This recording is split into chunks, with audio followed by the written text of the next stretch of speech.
dog training, everything literally comes down to consistency, consistency, consistency. If you stay consistent with your yeses and your nos, you're going to have a better behaved dog because they understand the rules and the boundaries. But if you constantly break them, you're going to have a dog that goes, I could probably get away with this. I'm going to follow my own lead, not theirs. We're not always realizing, oh my God, my animals like help me move in this direction in my work or my life or a spiritual awareness. What have you learned from her?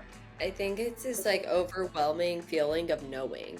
Somehow it's without questioning things, I think is what I've Yes. learned the most is when you know, like, I don't need to question it. I just have the sense that Like it's almost instinct. to be content, some sort of instinct as well, and acceptance. Welcome to Ask the Animal Healer, where we unlock the secrets of deeper communication and understanding between you and your pets. I'm your host, Dr. Allecia Maine, and each week we explore fascinating insights into the animal mind backed by science and spirit.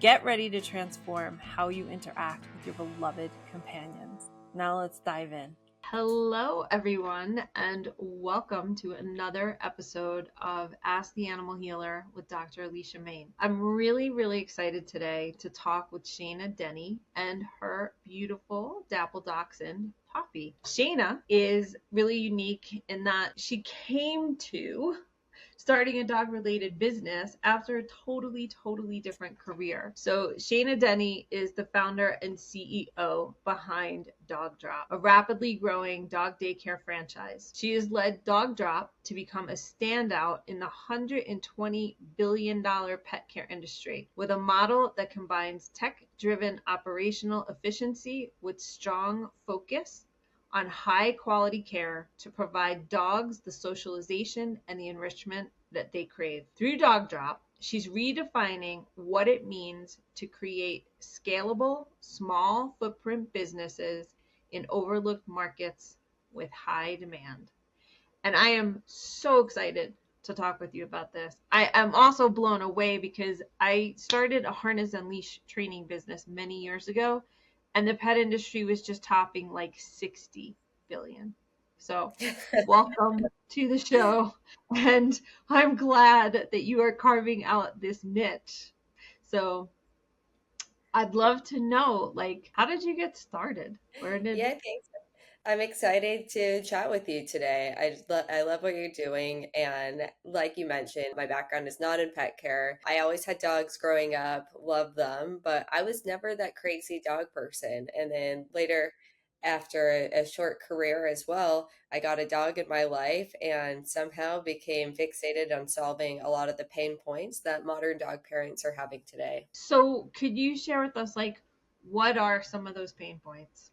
Because I know, like, as a dog parent too, like, I've had them, whether it was behavior stuff or what do I do with my dog during the day? Like, what are you finding are their pain points? Yeah, I think at the forefront is trust, right? I think when we all look at even considering someone taking care of our dog, hey, even if you're asking your brother, your sister, your mom, your neighbor, can you watch my dog for an hour? You know exactly who you're going to ask and who you are not going to ask immediately.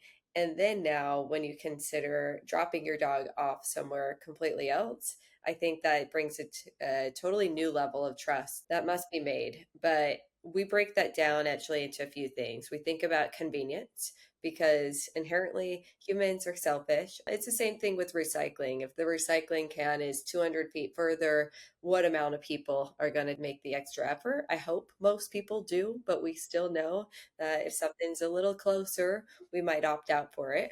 So we want to provide very convenient locations as well. The other is flexibility that, and I talk a lot about dog socialization and enrichment and how important dogs are pack animals and how important that is, and that a lot of dogs need that off leash play. Dog daycare, it's not for everyone, but that many dogs really crave that type of socialization and off leash play.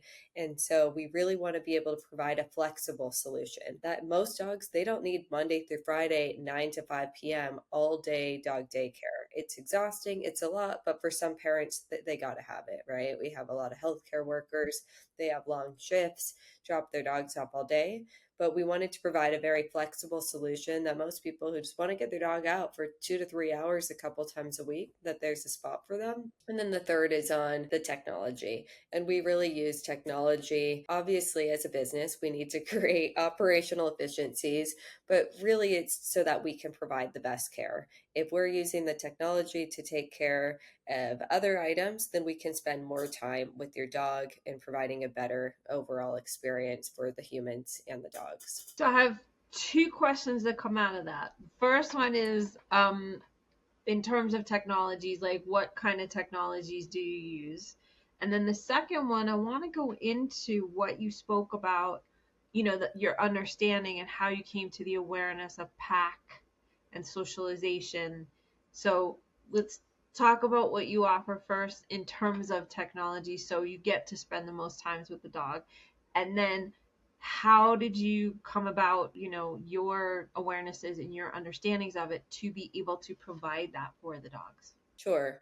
So, Dog Drop as a business, our goal is to provide super convenient, small footprint, meaning we go on the ground floor of apartment buildings, and it's a franchise model. So, we want our franchise owners to be able to operate their business as easy as possible so that they can grow their business and take care of more dogs. So, everything we build, and it's proprietary technology, and we invest in building technology for these business owners to better manage their dog daycare business. And essentially, that allows better transparent communication with pet parents, with updates, their dog profile, personalizations. Did your dog eat? Have they, gone to the bathroom? Who are they playing with? What do they like? And other kind of behavioral assessments there. And so then that allows our team of humans to really hone in on, which I'll kind of get into, the importance of the enrichment and activities throughout the day. And at our dog daycare locations, we offer, daily programming, but it's not, hey, it's 1 p.m. and we got to get to brain games. Like, we have to read the room. If the dogs are doing something else and relaxing, maybe we do a transition and it's 105, it's 110. We need to read the energy of the room as well, because dogs are animals. They're not robots too. And I came to realize the importance of dog enrichment, brain stimulation, brain games, puzzles, everything, and really on that socialization when I got my miniature dachshund Poppy, who I have right here. Now Poppy's 7.5, but I got her and I would take her out for walks and stuff, and it just was really never enough. But it's kind of that feeling, and why, dog parks, they're also not for everyone. There's a lot of, pros and cons of off leash play outside, but it's that feeling when you see a dog get off their leash and they're, playing with different dogs. And I mean, you just really can't help but smile because you're seeing how happy they are when it's good play, too, right? And so there's a lot that goes into that. So using some generalizations there. And so we wanted to just bring that access to more people, to teach humans about what good play is, what good dog citizens are. When dogs meet the other energy of other dogs, they have to adapt. And because overall it can provide a more balanced life for everyone in the household. It's such a huge one. I'm fortunate to live in Colorado, and we have this dog park. It's big oval shape, and there's cows on one side of the fence, and there's like the water treatment center on one side, but it's just this huge open field, and there's this huge, I'm gonna call it like a drainage ditch, but it's always filled with water. It's like a moving creek all the time. And it's so fascinating as a trainer and a behaviorist and watching body alignment and all that stuff. I walk around the park sometimes and I'm like, we are so flippin' lucky because there's movement. And so this movement thing, while the people are moving, right? Because we're walking around the park and everybody's like off leash and everybody plays. And met a couple of friends. I was like, this park is so cool. Like, there's rarely any fights. And I see a lot of times on Facebook Oh, trainers yeah. advocating like, oh, dog parks are terrible. I'm starting to understand that equation a little bit. When you have a fenced in area where people are just standing around and no one's actually being the leader to their dog of following, or the parent, because parents are socializing, let the dogs run around, there can be more issues. And I'm finally starting to understand it in my own mind. Like, oh my God, here's this park where everybody's in motion. Even if there's a little squabble, it's like, let's go, let's keep moving. It's no big deal. Dogs can play in water. The dog, the whole center of it is like probably should have been mowed down for like horse hay, but it's not. But that understanding that you and also the people that work for you have about what to watch for.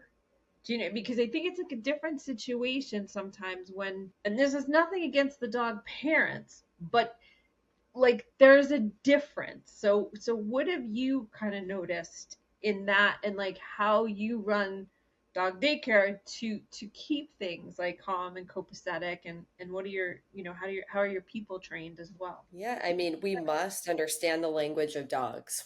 I mean, Yeah. that's spot on. They speak a different language than us, whether it's body language, basics, and also misconceptions as well. That's a huge part when we say, like, oh, well, they're wagging their tail, they're happy. Right. Asterisk, not always. A lot of times, yes, right? Yeah. Too, but whether they're stress signals. And so we practice a philosophy called prevention and instead of intervention. I see this Mhm. everywhere. I got to go to the dog park too. I'm like, I got to keep my mouth shut around here. I want to make sure I can come back, or else I'm going to be the one on they're talking about on the Facebook groups. So As well. yeah. Well, but it's like you see it from a mile away. It's not a surprise. They're like, it happens so fast. But if you're watching, sure, the instance happens so fast, but all the signs that led up to it. Ever wished you could just ask your pet what they need? With Can You Hear Me Now, an introduction to animal communication, you can do just that. Join me, Dr. Allecia Maine, as I guide you step by step to understand and speak the language of your beloved animals. Transform your relationship today. Click the link in the notes below on AlleciaMaine.com, and we will see you soon and get you communicating with your animals with ease in their natural language. What are some of the signs? Because I always say, as a trainer, I'm like, if you're seeing it, you already missed everything that was going on. So you weren't fully paying attention and Mhm. you weren't fully present. Like, how do you see it? And what are ways, could you give me like two or three ways for dog parents? Like, hey, if you're at the park or you're here, you're there, this is what you need to be looking at as the prevention, not pulling your dog and another dog apart, like you said, prevention versus over Exactly. intervention. Exactly right. And sometimes we'll miss it, right? It takes and I think this is what's hard about dog parents is because you don't Hmm. have that exposure all the time. So we may need Hmm. I can tell you signals to look for as well, whether it's their tail Hmm. position, their ear position, eye Yep. contact, or what's called like whale eye. I can tell you about stress signals sometimes That too. Um, yeah, exactly. That's it. This is on yeah. video. And but your reaction time, it comes with practice. And so that's the thing about working at a dog daycare is you have a lot more practice because you're working, 4 or 5 a week for 6 to 8 hours as well. So when dog parents are like, I know what to look for, but it happened so fast, it's okay. Like you're not exposed to this for 8 hours a day, like our team, but are we understanding these type of signals as well and trying to be as engaged as possible? When we're at the dog park, I think even before going into what is the dog doing, I would ask yourself, what are you doing? Are you on your phone? So that's a big one.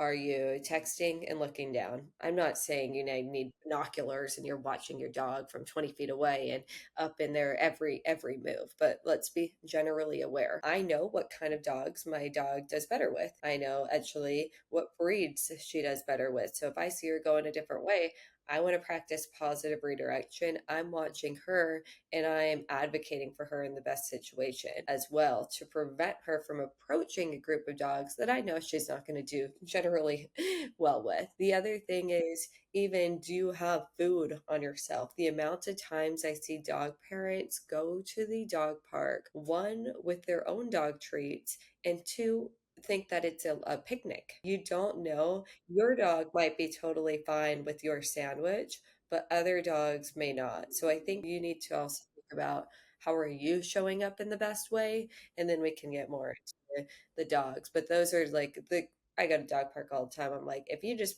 do two simple things, put your phone down for a minute and don't bring food in or your dog's favorite belongings too. A lot of people are like, oh, this is my dog's favorite ball ever. Let me bring it to the park with 30 other dogs. And Such I think, good common sense. yeah, Simple, right?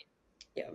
So I think just starting there is a good place. Awesome. So let's transition from that into, okay, you started the dog daycare. Like, how did that even come about? If you were working at something completely different, how did the idea even come up? And then let's also talk about, you went into it and now how did you come to understand pack? Like Yeah, and it's a long behavior and all that. evolution. It's not overnight. I'm still on that learning journey, and I don't think Hmm. it'll ever end too. But actually, before starting Dog Drop, I was living and working in China. I actually worked at a electric vehicle startup, so totally different than dogs. Very different. I moved back to Los Angeles, where I'm originally from, that general area, and I was working for the EV company. And I was working China hours, so I had time until about 3 p.m. in the day when my workday really started. So I thought, oh, I have all this availability. I'm so flexible. And I was realizing I just wasn't getting anything done. So I spent a lot of time taking my dog out. And Poppy, I mean, she's a miniature dachshund, as we discussed too. She's not some, a golden retriever with a ton of energy as well.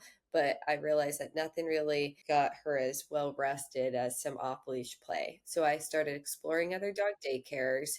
And were they horrible? No, right? But I think that the standard and the level of care and expectations that today dog parents have, especially from things that we see in other adjacent pet services and in our human life, is what I call it, from what other fitness concept you go to or wellness spa, we just have such a high level of quality, transparency, and service that we expect now. And that was missing in the dog daycare space and was very overlooked. And then as you've been building this out, and how many locations do you have, and where are you in terms of franchises and Yeah, so we have our fourth location opening next month. We're currently in Los Angeles. We're in Denver, so we're there for the Colorado dog parents. We've been absolutely loving the Denver community too. We're opening in Fort Lauderdale in Florida next month and have a handful of other locations under development. We're working in Austin, Texas, Orange County, California, and a few other markets. So we're super excited to keep growing and just provide a great solution to more dog parents. excellent. And now you open your first location and now you're learning and growing.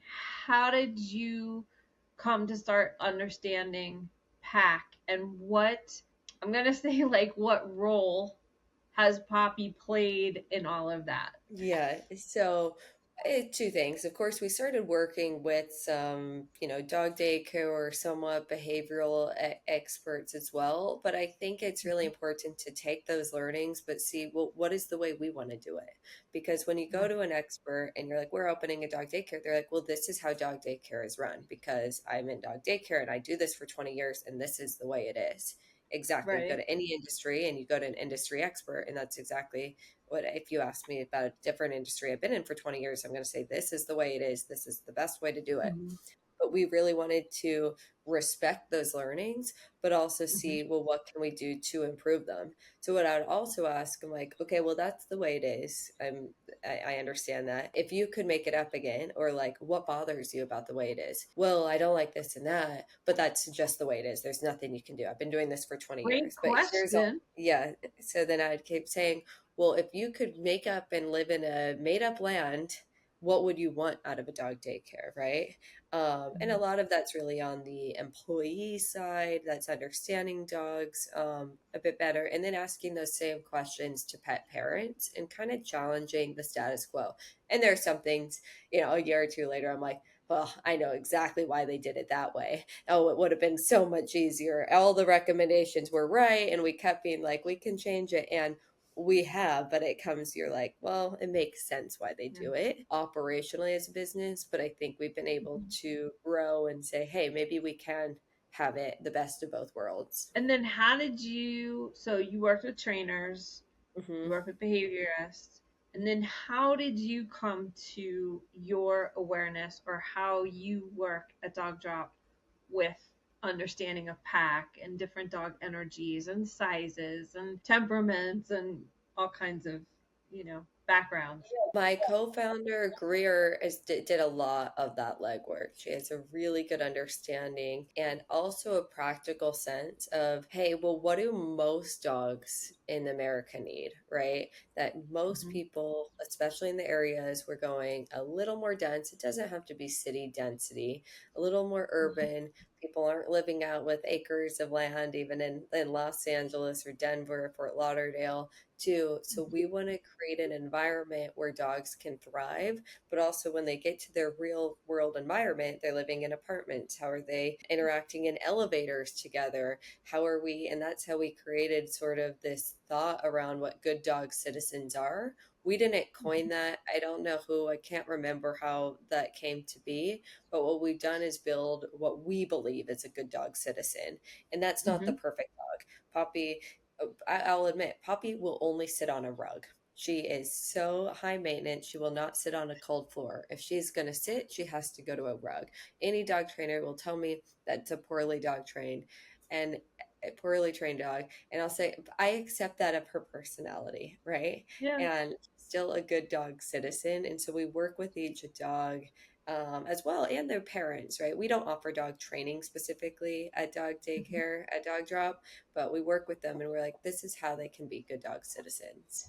And how do you find that works? Because I think training is super important from the look, we've got to have the basics. Like my number one as a trainer, we have to be safe. That's it. Number one, there is non negotiable, the sit, the down, the come, the stay, the leave it. The reason why you're learning these things is because your birth mom would teach you these things. And you need to understand that we're in a different environment where there are moving cars and there are things, you could get hurt by.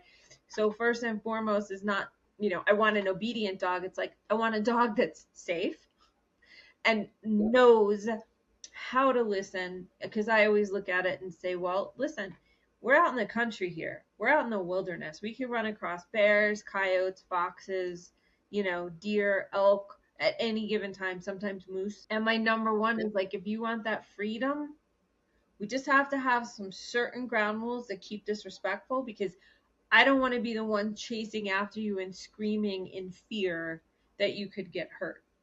So those are That's those are basics of obedience that people should be always, if you don't know how to do it, go to a professional. But in terms of dog daycare, what sounds really cool to me about this is that the dogs are getting training of like, guys, here's how we function in the pack, which a right. lot of dogs don't get. Because I heard Ian, he started serious puppy training, serious dog training. And I know he's a very well known veterinarian, but I heard him once say, I've never seen a fear issue in a puppy before 8 weeks old. And it's like, why?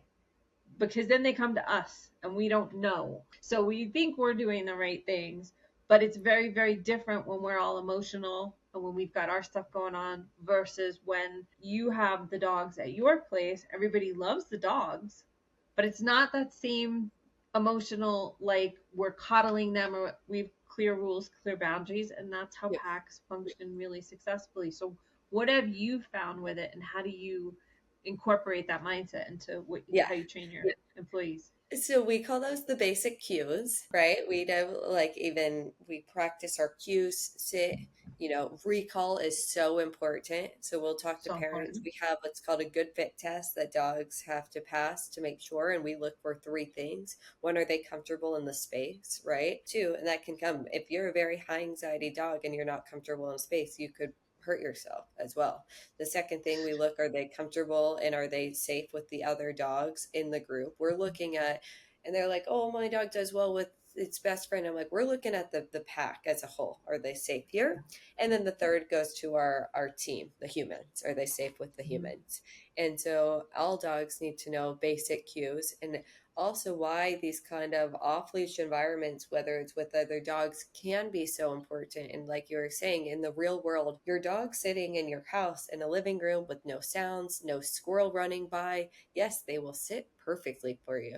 They will wait, Right. they will leave it, they will do everything because you're in a quiet room and they know you have the treat on hand. When they see a squirrel running or a better option on the other side of the street or a different dog walking by, there's a lot more attractive offers than what you have. Yes. And so a lot what Yes. we'll just do group sits at the daycare. We're just practicing. I It's love reinforcement. that.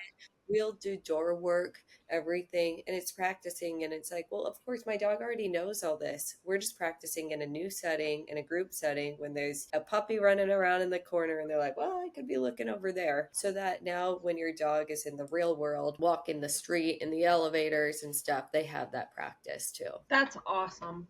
Because any trainer that truly knows dogs, and like in retail, right? Everything's location, location, location. Dog training, everything literally comes down to consistency, consistency, consistency. If you stay consistent with your yeses and your nos, you're going to have a better behaved dog because they understand the rules and the boundaries. But if you constantly break them, you're going to have a dog that goes, I could probably get away with this. I'm going to follow my own lead, not theirs. So I love that you do that as a group because then everybody understands like these are the rules. And it is as a service, it's in a group. And parents ask, well, can you do one-on-one with their dog and all these? And that's not our business. That's not our guarantee at all. But maybe we can Mm-hmm. offer you a recommendation. It's not for everyone as well, but we want to provide parents recommendations, whether it's with us or not, so that there's just more good dog citizens out there. I love it. So, talk to me. Let's turn this a little bit more to a spiritual edge. Sure. Talk to me about like so since getting Poppy in your life 7 years ago and being around lots of dogs, especially with Poppy though, like what wisdom has she shared with you as a human that so many of the humans, right? We're looking at behaviors and those kinds of things, but we're not always realizing, oh my God, my animals like help me move in this direction in my work or my life or a spiritual awareness. What have you learned from her? I think it's this like overwhelming feeling of knowing. Somehow Mm, it's without questioning things, I think is what yeah. I've learned the most is when you know, like I don't need to question it. I just have the sense that Like it's almost instinct. yeah, to be content, some sort of instinct as well, and acceptance. I'll give you Mm, a quick backstory of also, I think, how I came to get Poppy. I actually grew up, I had a chocolate dapple miniature dachshund named Clover when I was in about elementary to middle school, and I loved that dog as well, and never seen one like that. And then in 2015, I was at a business trip, maybe around 2015, I can't remember exactly, and I was at a conference in Las Vegas, and I was at the airport, and my favorite color is purple too, and I love purple. It's kind of a thing everyone knows about me as well. And I'm walking through the airport, and I see this chocolate dapple miniature dachshund in a purple harness and a purple leash from 200 feet away, and I'm like, oh my god, that's a dog, that's a dog. So I'm like running over there. I'm like, this is like Clover. And so I like go to the guy, and I'm like, can I see your dog? And I was like, I had, he's probably heard that. He's like, okay, I'm just trying to get to my gate, right? I'm like, I had a dog just like this. He's like, okay, okay. I was like, no, this is just like the dog I had, like a vision. So I was like, can I take a photo of your dog? He's like, sure. So I took this photo, and I can't remember, I had my screensaver, but I'd look at it all the time. And then a aw. couple years, yeah, this random dog met at the airport for, 2 minutes. And then a couple years later, my mom sent me a link. I think she was just bored and browsing, and she sent me a link of a litter of chocolate dapple miniature dachshunds. And she sent me, and she's like, look at this is the one for you, because she knew I had this affinity. And I saw the dog, and I Mm. was like, oh, it's like exactly what I've described. And she's like, what is it? I was like, I don't know. And she's like, but this is what you've been talking about. And I was like, yeah, no, I don't know. That's not it. And then I clicked to the link and the sister in the litter. And I was like, oh my gosh, this is the one. And it was Poppy. And I was like, that's it. It's Okay. it. I'm going to ask you a question about that Yeah. because, like, sadly, our animals will usually pass away before us and that kind Hmm. of stuff. And people are like, well, you could get another dog or you could get another horse. You could get another cat. Let's dive into that a little bit about not just another dog. Like, Yeah. there is something about a resonance inside of us. Like when you said the word like a knowing, right? Call it instinct, call it Yeah. intuition. It is just this clarity Complete when clarity. it's That's like ding, like that's it. It's like the sweet spot on the tennis racket. It's like the bullseye on the archery, chart. It's it's that knowing. Like, do you remember? Was it just a feeling, or was there something associated with it that just was like, nope, that's my dog. Like all of the above. yeah. It was just all of the above. That's it. It wasn't even a question. I'm just like, okay, that's it. I was like, that is the one. And it's so. And my mom's like, but you described this dog, and I'm like, you can describe something. So that's why when people are gifted, they're like, this is on paper. I'm like, that's exactly what I've described. And I Right. saw the other dog, and I was like, this is everything I've described. So cute, like I love Yeah. that kind of dog. Like that's exactly what I've Yeah. described, and I had nothing else, no other feeling. And then when I saw Poppy, formerly known as Carly, that was her name on the, Oh. yeah, and all the other dogs in her litter had, like Bella, all these cute little names. And then there was Carly over here, which always made me laugh too. And it was just that overwhelming, you know, feeling that's the one. So we talk about body, right? And like, okay, this is the way the picture looks. Was it just a soul knowing? Like, was it your heart? Was it your soul? Was it both? Like, what? And I did you just say like she chose you? Like I don't how does think that she all? chose this. It was on it's a modern day, right? On the internet. So even to take it, I was actually I kind of left this part out. I was still living in China. So I was still Okay. living in Beijing actually when my mom sent this. And around that time I had been generally contemplating. I'd been there for 3.5, 4 years and contemplating. I think soon I'll be moving back to LA. I didn't have a plan for work. I knew we were going to open Mhm. an office soon, whatever that meant. And the second I saw Poppy on the internet, I was like, okay, I'm gonna move back now, or maybe give me 6 weeks and I'll move back and get the dog. And it just was like, and all of that happened within, I don't know if it was 4 to 6 weeks, that whole turnaround. And actually, so Poppy and I met at LAX as well. Yeah. And But crazy, right? That dog changed the trajectory of your whole life yeah, to I what would you're have been doing now. confined another 6 months, 8 months. I was like, I probably won't do a full another year, but start thinking about it. And I told my boss, who's the CEO of the company, I was like, okay, I think we need to. I'm ready to move back to LA, and I'll start everything out there, no problem. And he's like, okay, let's start the transition. I'm like, I'm thinking about in like 4 to 6 weeks because that was her puppy's age with the mom and the Right. everything too. So I yeah, love it it. was everything fell into place. And how has she shifted your life in terms of you got the business end and we've got all of those pieces. How has she like shifted you as a human being in I terms think of bringing her into your life and how you operate in the world? Yeah, I think I just have a lot more empathy in a sense because I feel like if I can have this much empathy for her, then I can Hmm. have so much empathy for other people and just be empathetic. And that's really one thing. And I think that's an interesting, everyone goes where I feel like I can care for someone better because you do have to really care for a dog as well. But I Yeah. think probably the highlight has been empathy. And I don't have so much empathy for her. She lives such a good life, but right, but. She's looking at me sometimes. I'm like, you already went on 5 walks. You have all this. Right. I'm not buying it. But no, I think in order to really understand a dog, it makes me kind of expand that thought so that I can understand other people and meet them where they're at. And Dogsy moms, I know being one for 14 Hmm. years. They are very unique dogs. They are as fierce as the dog comes and will Oh go yeah. after a badger or anything else. And then when they're laying on the couch, they're like, oh no, don't touch Oh, me.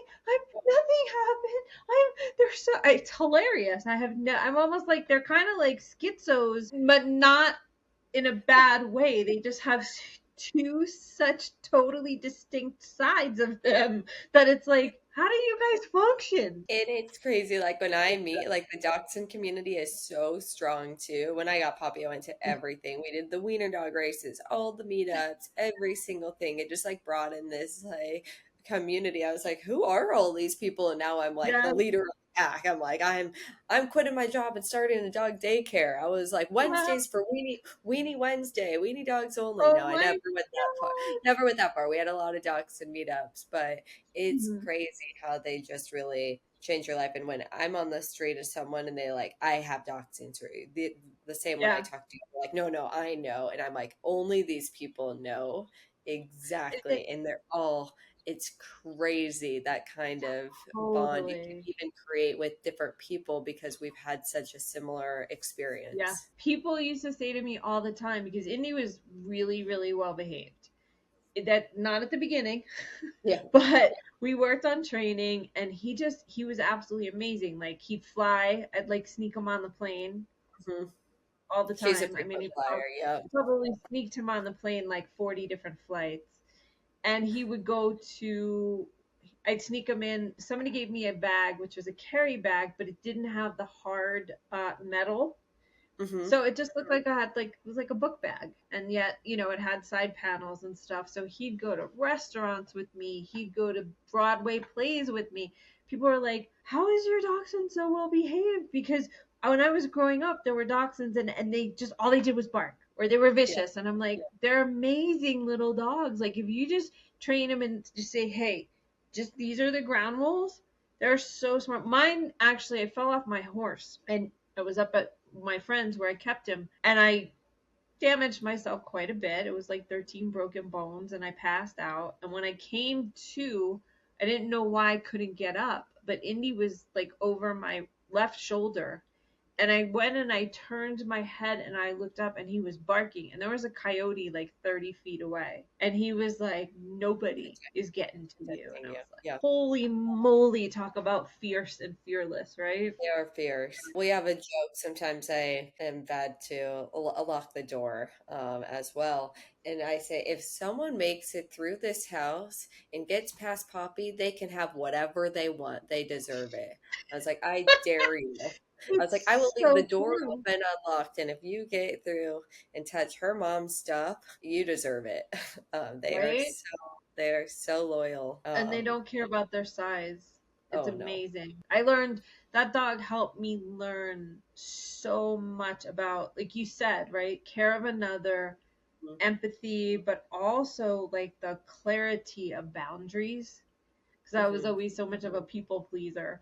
And he taught me so much about how to be and how to move through the world. And it was cool because my ex-boyfriend had a wolf dog. So the wolf dog trained the dachshund to be like an adventurous, soul and spirit. And we used to go for like 8-hour hikes in the mountains.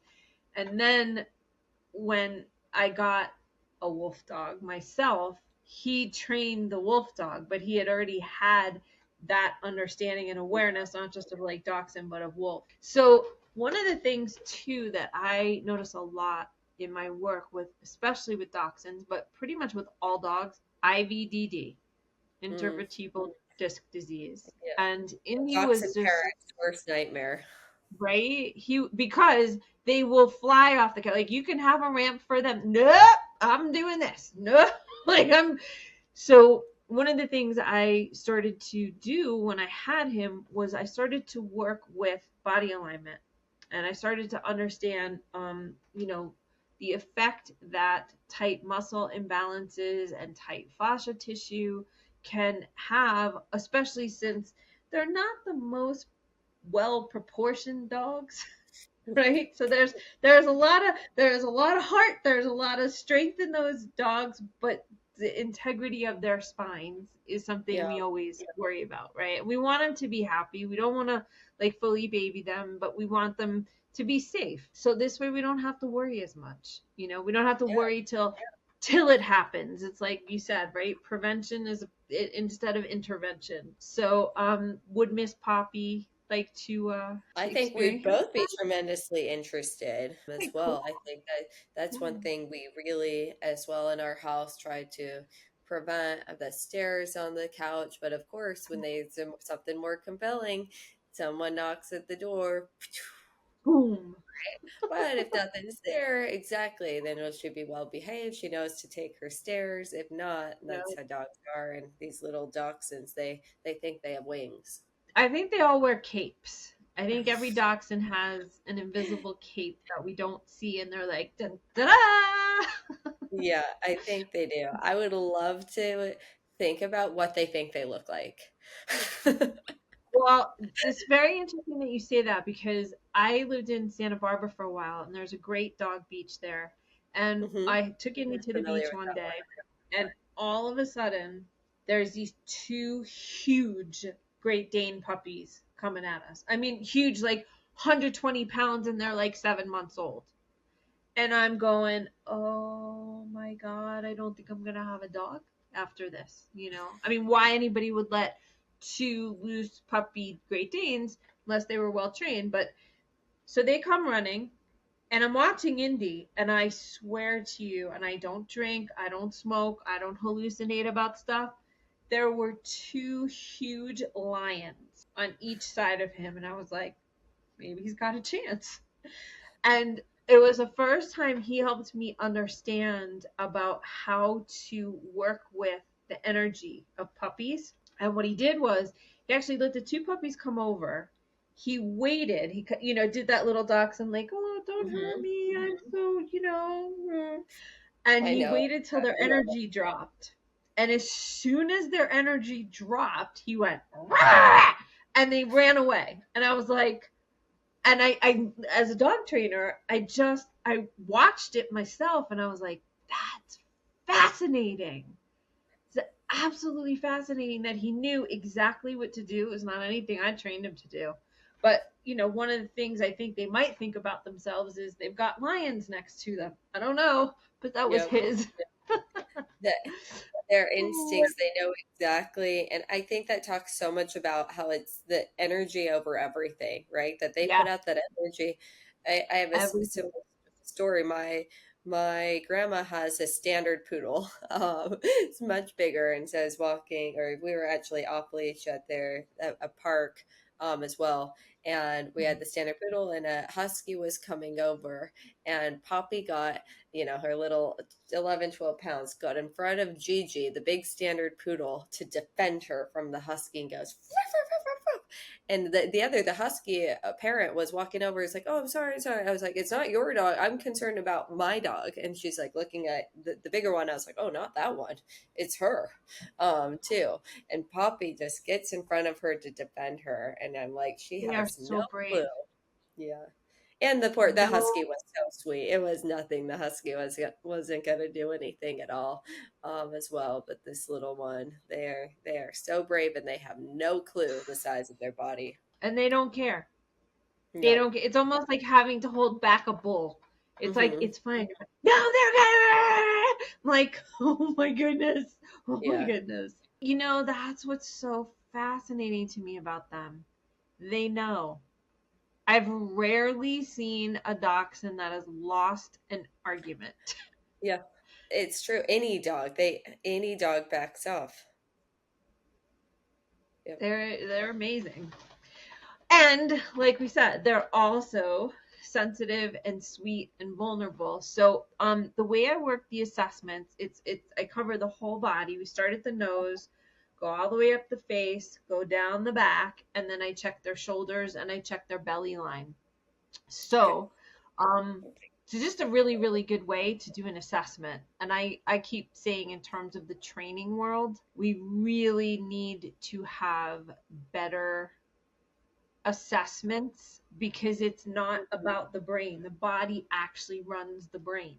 So if the body's out of alignment, you can shift so many things in their behavior because once that energy flow is released, their behaviors actually basically go back to neutral. So Miss Poppy, I love dachshunds. They got the longest noses. Love them. All right, so what it will look like if I was sitting there, I'm going to put my fingers at the base of her nose where the skin and the hair meet. And then I'm going to go up her face like every 2 inches and go all the way down her back. And she could totally sit on your lap while we're doing this, but as much as possible, just, keep your hands relaxed. And if she wants to go lay down Okay. on the floor or on her bed, that's totally Put her on fine a also. pillow right here. Okay, cool. So I'm going to start. All right, I'm just going to have you take your hands off so she focuses on her body. Yep, just sit and relax. And you're just holding a big bubble space for her. And I'm going to take my thumbs and I'm going to go up the midline of her face. So I'm going to ask her if it's okay to touch her. She's like, what is taking place here? I think the window's open. I'm gonna close it Okay, so she doesn't get cool. distracted. Oh, Yeah. nothing to look at And now. you might see her kind of like look like what is touching me. You might see her Yeah. blink her eyes. You might see her take a big deep breath. I'm not even going to ask anything if she's got anything stuck or backed up. We'll see. That way I won't know anything about what's going on with her body, but we'll see what she knows about it. All right, so I'm starting at her nose. Sometimes we'll see certain things, sometimes we won't. So as soon as I put my fingers on her nose, right side of the tissue, the fascia tissue, which is basically the whole neural network that runs the entire body, it's pushed forward a little bit on the right. So I'm just going to release that tissue for her. And we're working through quantum entanglement. So it's kind of interesting. The dogs actually really understand very, very extensive they have extensive understandings of physics and quantum entanglements, even if they don't know what the equation looks like or all of the words. And we're at about easily 1,500 miles away from each other. So I've never met Poppy before. I've seen her, but I've never really met her. And so I don't think she has any idea of who I am or what I could be doing with her body. All right, so now I'm going to go up another 2 inches on her nose. And we've got a little bit of compression on the right side in the tissue. And I'm just releasing that. And you can just let me know, like, if you notice anything out of the ordinary that she's doing. She was like blinking her eyes a little bit. I don't know if she'll yawn. I have no idea. Just tucking her head. Yep, she's just relaxing in further. Okay, so now I'm going to go to her third point, which would be right about the middle of her nose. And we've got the left side is pushed up a little bit, the right side is compressed down a little bit. So I'm just releasing the tissue. And if you notice a change in her breathing or anything like that, just feel free to let me know. Okay, we're going to go to point 4, which is about a couple inches below her eyes. And there's a compression on the right, just a little bit of lifting up on the left. So we're releasing that.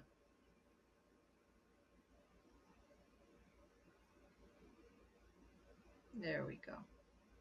Okay, I'm going to go to 0.5 on her face. So now we're about 2 inches below her eyes.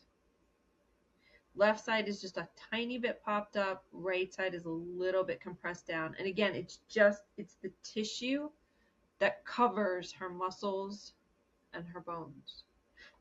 But it contains nerves, it contains meridian points.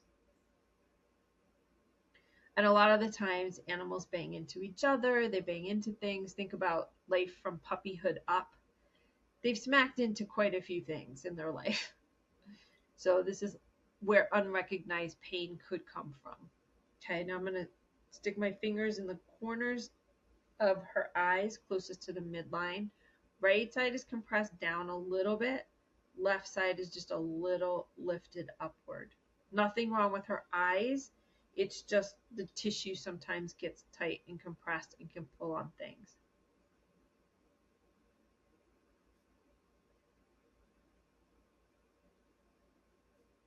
And also too, like as she's relaxing, like if she relaxes deeper or you notice something, just let me know. All right, I'm going to put my fingers on her eyebrow points. So the left side, left eyebrow point is pushed inward towards the midline a little bit. Right side is totally fine. So now I'm releasing that. Yeah, she just got up, kind of looking around. It's like, who the heck is touching me? Yeah, he's looking at What me the hell? confused. What the hell is going on here, Mom? All right, so now we're going to go to the front of the top of her head. So the right side of the head above the eyebrow, little bit compressed down on the right, little bit popped up on the left. So just releasing that. There we go. Okay, going to the top of her head. Left side is just, it's not compressed. It's just a little more stuck in terms of right at the top of her head in the tissue. Got a yawn there. Okay, so that's releasing that open. So one of the things that the animals taught me was this fascia network. It's actually even more powerful than what we have come to learn about our brain itself. This is the structure this is the web that lets all the energy run through the entire body, and it actually even controls how the brain functions. So these animals are pretty damn smart in terms of science, like way smarter than we've ever given them credit for. All right, so back over her head, we've got a little bit of a compression down on the right, popped up on the left just a little. So I'm releasing that tissue compression out of the back of her head. All right there, girl? Yeah, kind of perked up her ears a little bit. Yeah. She was like, what the heck is happening? My mother's sitting right here, but she's not touching me. Somebody's touching me. All right. There we go. Okay. That's... There. Okay, now I'm going to go to her occiput. So her occiput is pretty balanced. Just have like a little bit of tension in each side on her occiput. So I'm just releasing that. Okay, we're going to go to C1. C1 is rolled back a little bit on the right, a little bit popped up on the left, releasing that for her. C2 is okay. Actually, C2 is rolled back on the right a little bit also. So just releasing that. Okay, C3. C4. C4 is a little rolled forward on the right, little rolled back on the left. Just releasing that. She keeps telling me something about her throat. Like, I don't know if she sounds hoarse. I don't. She just said, she's like, I feel like I have like a little bit of a restriction in my throat. It's not dangerous, but it's like sometimes when I'm working on the back of the neck, you can also feel like from the front. So I feel like there's just, she says it feels a little bit more like there's a strain. I don't know if it's like a strain in her voice when she's barking. Not sure what it is. Okay. Okay, C6. Maybe she'll need to stop barking as much. Well, does she bark a lot? Not Like any she more than doesn't bark. normal dogs? No, but sometimes if she's left, she's been known to howl. Okay. All right, this might help with that. Because it feels like it's just because the tissue is a little bit compressed, pulling the bones out of place just a little bit. As soon as we release the tissue, that lets the bones kind of slide back into place. But when there's a misalignment, there's also a backup of energy, like you spoke about, right? Everything starts at the energy place first, whether it's us with our energy and training, whether it's their bodies and the energy. So it'll be interesting to see if she does it less. See, it's like this, how could you possibly leave me? That's what feels like it's getting expressed when she howls. That's exactly right. It's a C7. Okay, T1. It's good. Okay, T1 and T2 and T3, I get concerned with the doxies, especially because they're shorter legs, but they're intense. So they tend to start to get stuck up in the upper thoracic, which can affect the lower thoracic. Okay.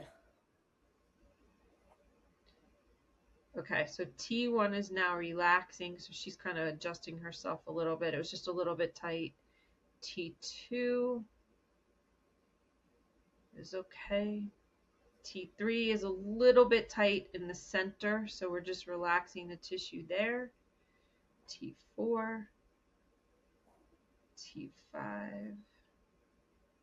T5 is just a little bit tighter on the left side, so just releasing that. T6, T7. T7's a little rolled back on the right. The left side is fine, so I'm just releasing that for her. And the reason, like you said, right, prevention over intervention, because Hmm. when these little things go out, the more that we can get them back in a line and their tissue is soft and it's functioning so that their spines can relax, that way we don't have to go into intervention later. Keep them as Yeah. soft and as Right. flexible as possible, keep them as aligned as possible, and we have way less to worry about. Okay, T8 is just a little restricted in T8, T9, T10, T11, T12. T12 is a little bit pushed in on the left to the midline of her body, and on the right, it's rolled forward a little bit. So when we talk about intervertebral disc, I would say, okay, at T12, I just want to make sure that that stays open because that's pretty much a gateway to her whole lower back. So even if it's just a little bit of a restriction, with that released, it keeps her safe and pliable and flexible. 13 is okay. All right, now we're getting into the lumbars. So on lumbar 1 on the left, it's raised a little bit. On the right, it's compressed down a little bit and rolled back. Now we can't see these things, and a chiropractor might be able to feel it, but we can't really see a lot of these subluxations on an X-ray or even an MRI. So learning how to do this work, learning how to assess our animals' backs is super important, especially if you have a doxy, right? Okay, L2, L3, L4. Okay, her lumbars are really good. Lumbar 1 was a little bit out, but the rest of her back is great. Okay, sacrum 1. Sacrum 1's just a little bit rolled back on the left, so just releasing that for her. Sacrum 2. She's starting to be in some deep breaths. Awesome. Okay, so sacrum 2 it's not misaligned, it's just a little sticky because it's probably compensating a little bit. So we're just releasing that and keeping that tissue soft. And sacrum 3. See, sacrum 3 is a tiny bit rolled back on the right and a tiny bit popped up on the left. So we're just relaxing all of that for her. Okay, I'm going to come around to the front of her shoulders. So it would look like my hands would be on the outside of her shoulders, and I'm going to come into her pec muscles to check her chest. So left side is fine. Right side is a little pulled outward and upward. So I want to release that so she's even, because if she starts to get tight or restricted in her front shoulders, that's going to go down to her back end is going to get restricted also, and that's going to create tension patterns in the back itself. So the more that we can help her, stay open at all her crucial areas that need unrestricted movement, the better it's going to be for her for now and for the rest of her life. Okay, so that right one is released. Did she ever have anything go on with that right shoulder? Yeah, I just feel it actually, was she always has something with that front in the front to the Yeah. I never noticed if it was on the right or left, but it always seems like something's going on up there. Yep. And it feels so it's interesting because I figured it would be pushed up more on the right. It's pushed up a little bit, but it pulls her out like to the right as she moves. So this should help. You'll let me know after this, like if you see Yeah. just an improvement in how her front shoulders are moving. Okay. Now we got back and balanced. It feels like she jumped off of something, and where it started, she said it was like a compression issue. It's almost like one of the shock absorbers didn't work as well. And it's like she's been holding a little bit of a tightness in there. So hopefully we can help her release that. All right, checking her chest bone, which is off to the right just a little bit. Getting that back and centered. There we go. Okay, and now I'm just going to draw an energy line from her chest all the way down the midline of her belly. This is more the emotional centers. So at her heart. And again, it's just an energy restriction. There's nothing growing, there's nothing bad. It's just sometimes when energy builds up and it can't release itself, that could be sometimes the roots of dis-ease in the body. So love your saying, prevention over intervention. So we're just helping her prevent any more buildup. Okay, that's releasing. I'm coming down through her front legs. She's starting to snore. Now, I'm not sending her energy, so I'm not doing Reiki or anything like that. Yeah, I'm literally just checking in with her body. So now I'm right behind her front legs. she's relaxed though. Yep, awesome. And her diaphragm, the tissue, not the diaphragm itself, but the tissue in the fascia was pulled up and restricted a little bit.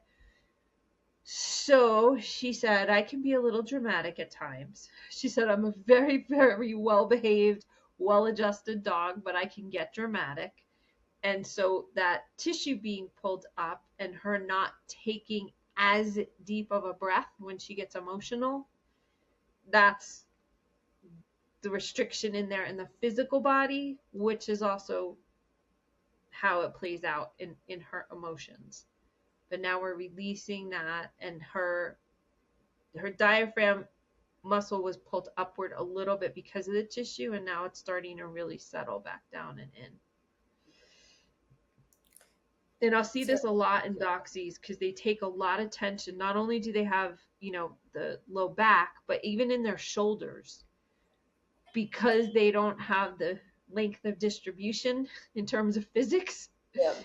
they take a lot into their shoulder blades. So this is releasing all of that. Thinking about the throat. So she does this thing every time she drinks water, she coughs after. And actually, There we go. we're like, Poppy, you're 7 years old. You should know how to drink water without It coughing it up. Yeah. She's So always, it's not that, it's actually the tissue, right? Because I was like some I couldn't figure out the what it was. You just brought up the what it was, but I was something that was restricted in her cervicals was also restricting how her throat was doing the movement that it needs to do. So it would be very, very interesting to see. It's not about whether she knows how to drink water. It's just the fact that the body rules everything. So if the hmm body is misaligned, that's what can happen. So hopefully we helped restrict that or release that restriction in her throat. And it'll make more sense of like, oh, of course she knows how to drink, but she just, Yeah, it's you know, more of a joke whenever she's hot and like drinks a lot of water at once that she yeah, always spits it up almost like a baby when they yep. drink too much Well, and then cough a little. so even that right shoulder in the front being off a little bit and the sternum bone being pulled up a little bit, both of those could have been contributing factors to why you were seeing that. So Yeah, I'll we'll be see if really it goes away. All right, now I'm coming down through her solar plexus and I'm going to connect. So what I do with the what the dogs showed me to do, because I learned all of this directly from the dogs and the horses. I'm coming down her belly line, and what I'll do is I'll make a reconnection for her at her original umbilical cord point, which resets the entire body and nervous system back to when she was birthed from her mama. Wow. So if there are any issues, still lingering, it really just helps to clear a lot of stuff out and gets them back to their original blueprint of health and behavior. I don't think she has any behavior issues whatsoever, but okay, we're almost at that umbilical cord point. How is she feeling to you? She seems just very relaxed. Awesome. That's it. Yep.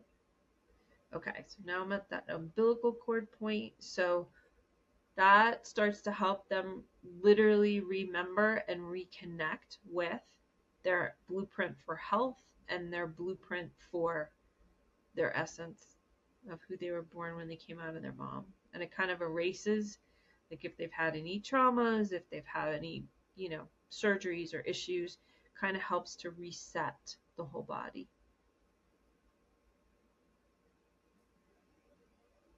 Okay, and the last thing I'm just going to check is her hips. Her right hip is pulled forward, rolled forward just a little bit in front of the left.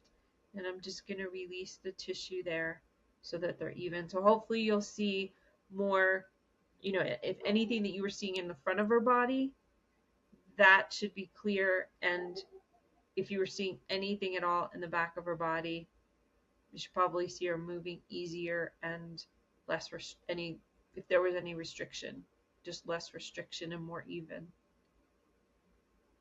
Okay, and then I'm just going to put her in an energy grid so that everything that we did, this energy bubble will keep feeding her body.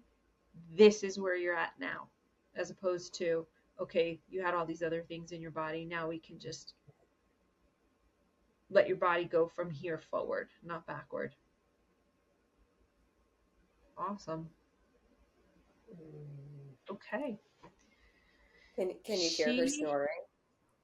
I can't, but I love that. Does she usually? She does when she's really relaxed. That's awesome. Or when she wants attention. So we notice sometimes if she hasn't been pet in a while, She she'll snores? start snoring with her eyes open so that we pet her. So she does snoring and she does snorting. Mm-hmm. like a little dragon. Yeah. Oh, Well, Shaina, thank you. That was very special. amazing. That my honor. Amazing to connect with you. Okay, so for all the people that want to know, how do they find out about you? How do they find out about your work? If they want to find out about possibly franchising. So a lot of people listen and that, they want to do something. They want to do something for animals and they're like, I don't know what I could do. How do people get in touch with you? Yeah, if you'd like to learn more information, check out one of our dog drop locations, hopefully near you soon, or any ownership opportunities. You can go on our website. It's dogdrop.co or dogdrop.co/franchise. And I'd be happy to chat. My information is right there on the website as well. You can even book a 15-minute call with me. And I'm always happy to talk to other dog parents who are passionate about, their own dogs and bringing, high quality services to their neighborhood. Have a great day, and thank you so much for being a guest, and thank you so much for all that you are doing for the dogs of our world with your beautiful daycare. Thanks for tuning in to Ask the Animal Healer. I hope today's episode inspires you to build even stronger bonds with your animal companions.